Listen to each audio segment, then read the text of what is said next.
Good morning, students. Jangan deh, muka. Oh no.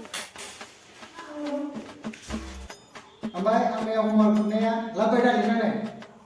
Short work. Hap sarah hawu miyau cuma jangan lihat hakile.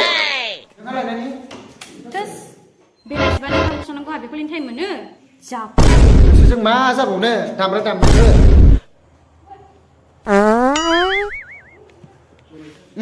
Sini buku. Hah? Buku. Hah? Guna? Sini buku. Hah? Short. Sini mabar gue bisa. Gue bisa mar buku. Macam barang dia. Buru, buka barang lagi. Short mana cepat?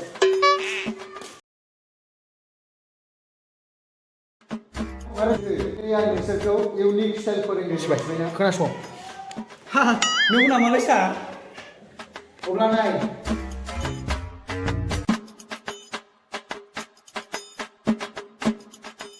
Kemana? Bego. Ini sekali. Ini dulu 17-6 na bego 17-6 na bego 17-6. Bukan nang lagi sini bego 17-6 football 17-6. Mini diction nोंसोरो गोसोआव ला गासिबो